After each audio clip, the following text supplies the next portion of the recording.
So Chanel, I think a great way to start this interview is by having you explain what pack light means to you and why you chose that as the name of your series. The term pack light is about not carrying heavy loads. It's about healing. It's about self-care. It's about holding yourself accountable. It's about having hard conversations. It's about releasing whatever doesn't serve you along your journey, and just really not burdening yourself with the heavy loads of life.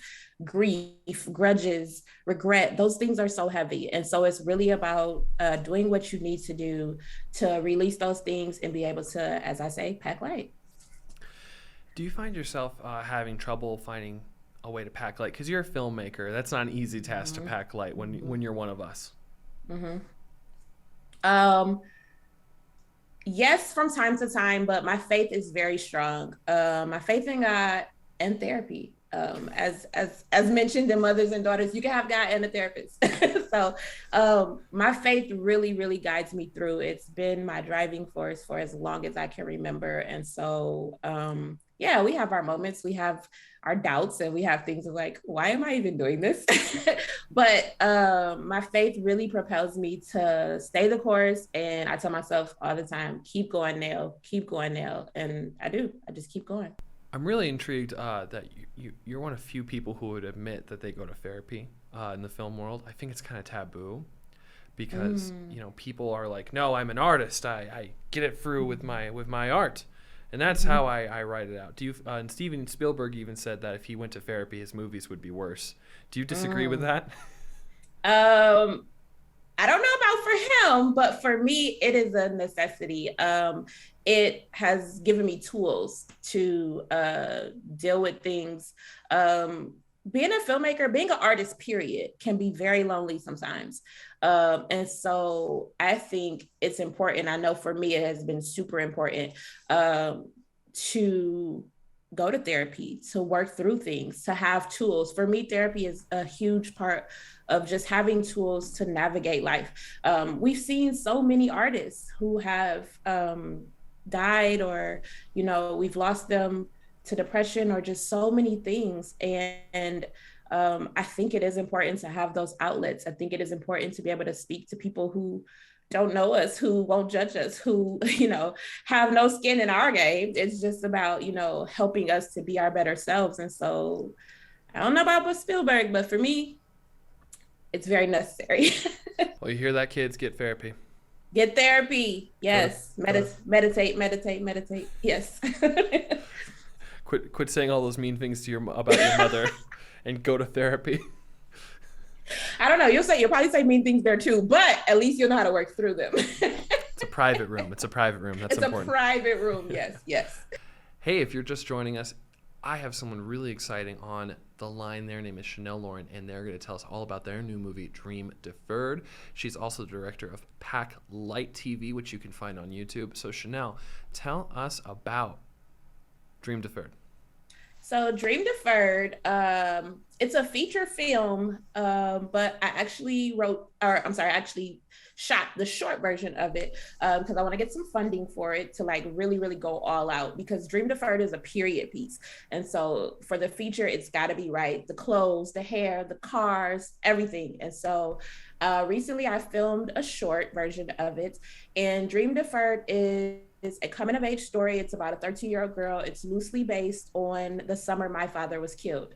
And so it's so nostalgic. It has all the feels of like the 90s and being outside and playing with your friends, but also experiencing loss and how to navigate your life after that loss. So it's funny you bring up like the 90s, and that's such like almost an innocent period in a lot of people's minds.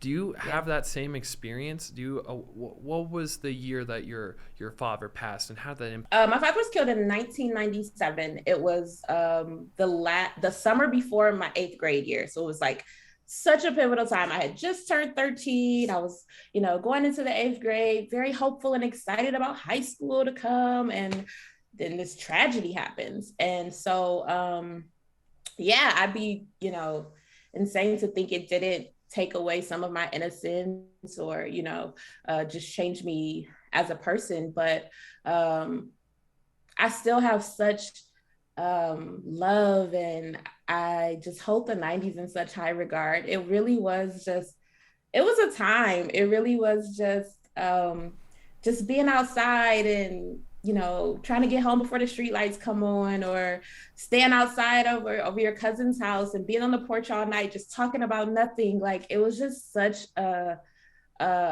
great time in my life. And so it's important for me to be able to talk about that time in my life, as it refers to my dad, but also just, you know, remembering that fun, high spirited time as well, and showing that for, you know, my generation. And because things are different, I know probably every generation says that, like our grandparents probably were like, oh, times have changed, but they really have. Things are so different. I always say I'm so glad I grew up when I grew up. Like to grow up now with social media and all these added pressures, I can't imagine it.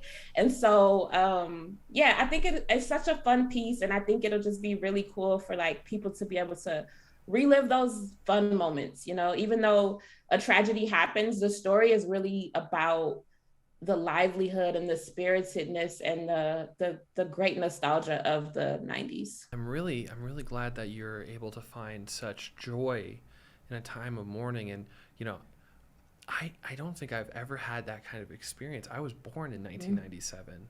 So I've experienced grief, I've experienced all sorts of things, but I don't know if I've ever experienced the kind of, you know, life you've lived. So I think it's going to be really fun to see Dream Deferred. I think we kind of idolize the 90s, so I'd love to see your perspective on it. Did you, so you said you grew up in Michigan. Is this 1997 in Michigan? Yep, I actually went back to Detroit. I'm from Detroit, Michigan. So I filmed the short in Detroit. I'm super, super big on authentic stories.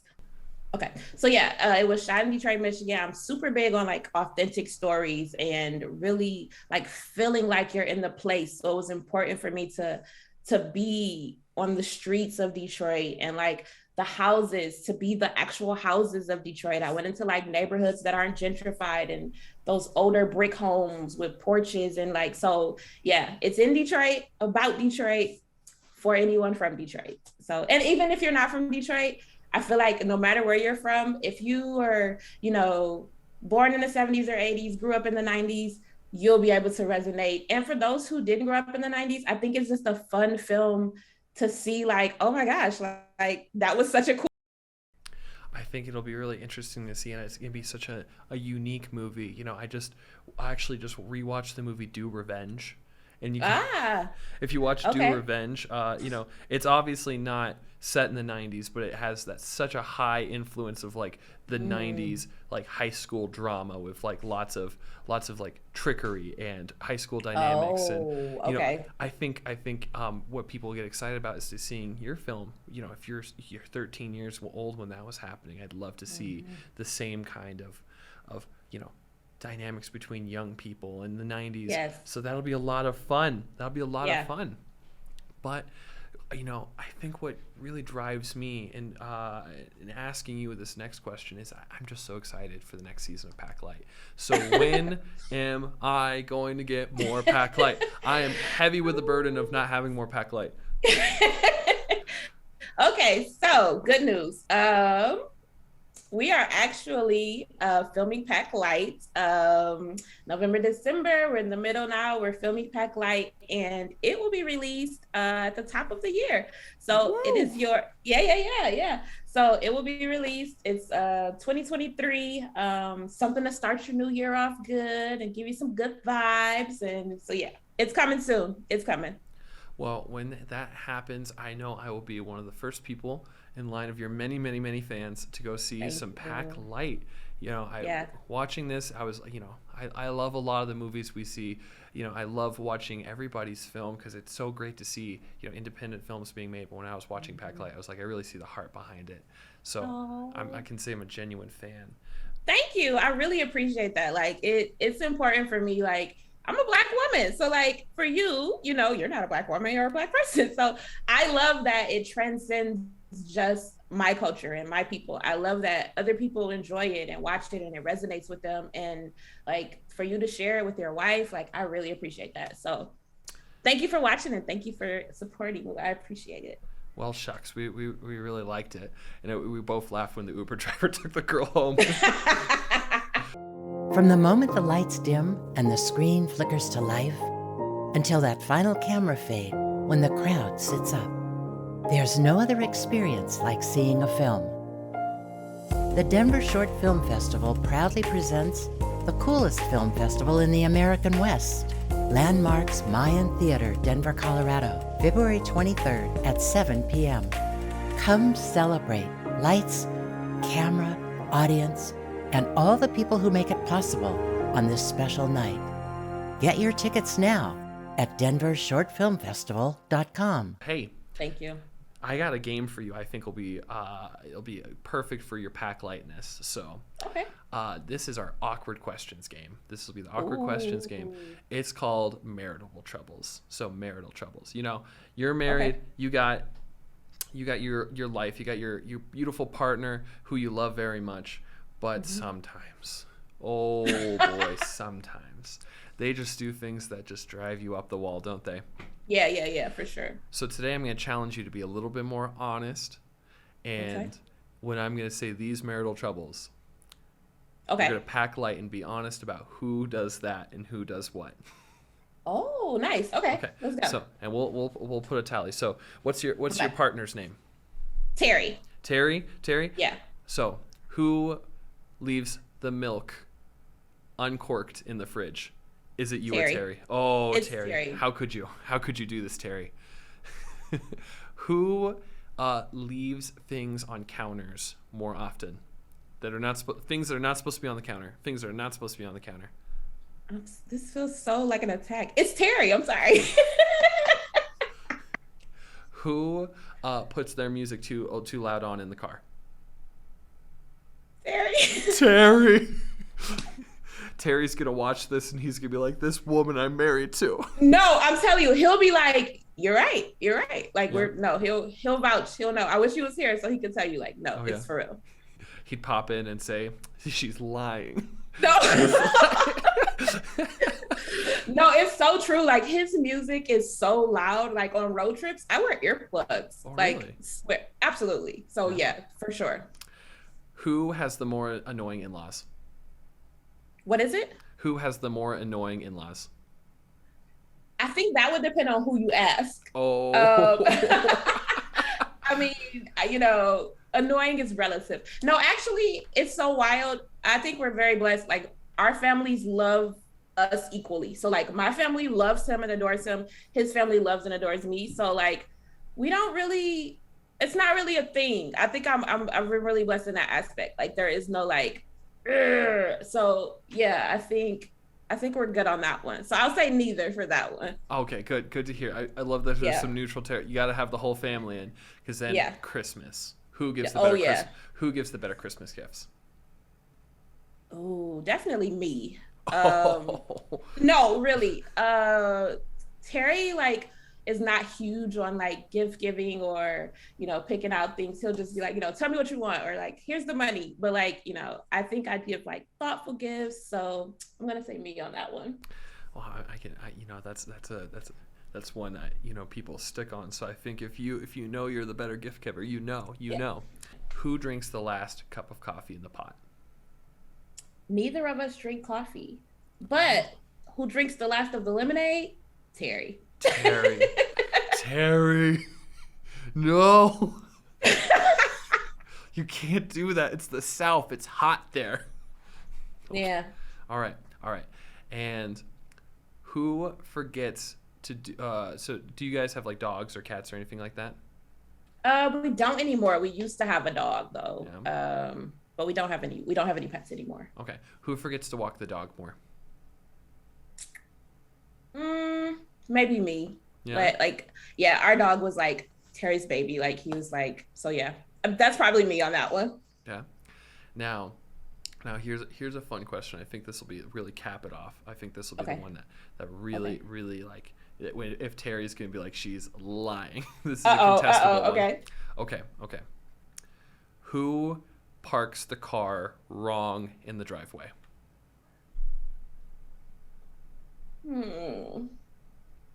It depends on if it's after date night and margaritas or on a regular night. It's you, isn't No. it? No, I'm just kidding. No, we are both very responsible. We Uber and Lyft on date nights. That's why I said that. No drinking and driving. But I think Terry's probably. I'll give it up. I'll give it up. Terry is probably the better parker in the driveway. I'm the parallel parking queen of the world. Oh yeah. Yes.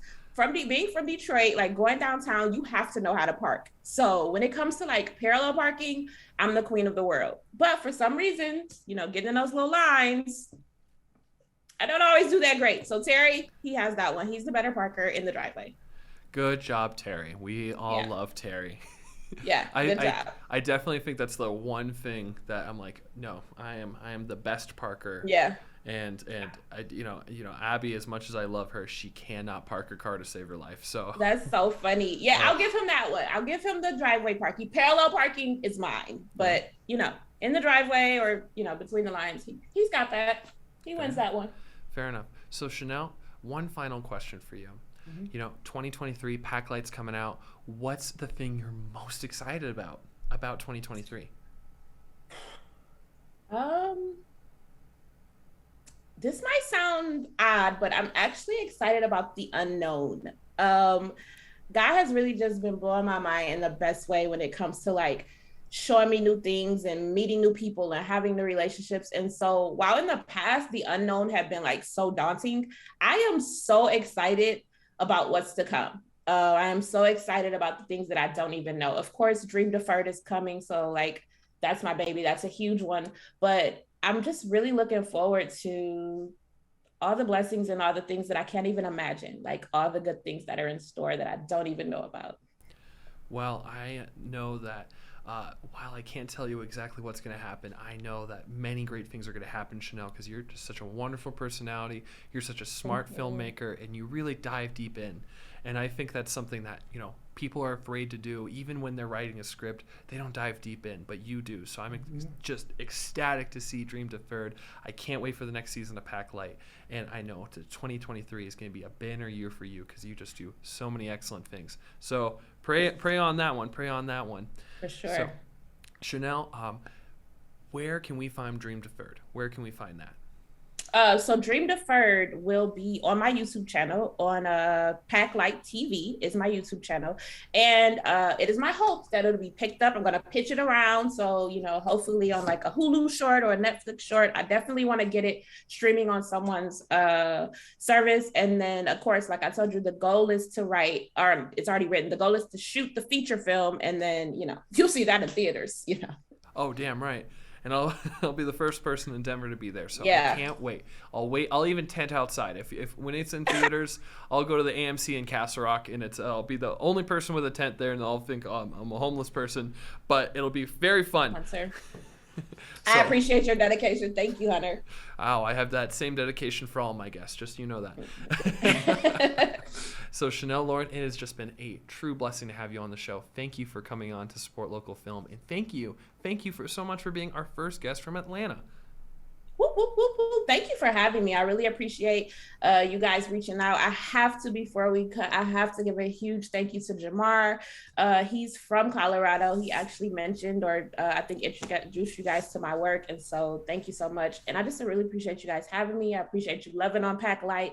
And stay tuned. There is so much more to come from Chanel Lauren. So, indeed there is. So thank you so much for watching. Support local film. Check out Pack Light, and whatever you're doing, stop it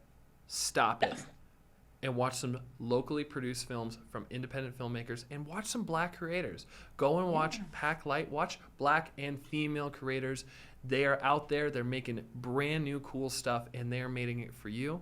And that is a great way, no matter if you're in Atlanta or if you're in Colorado, to stay creative. Keep doing that. That's cute. Something to cut away to.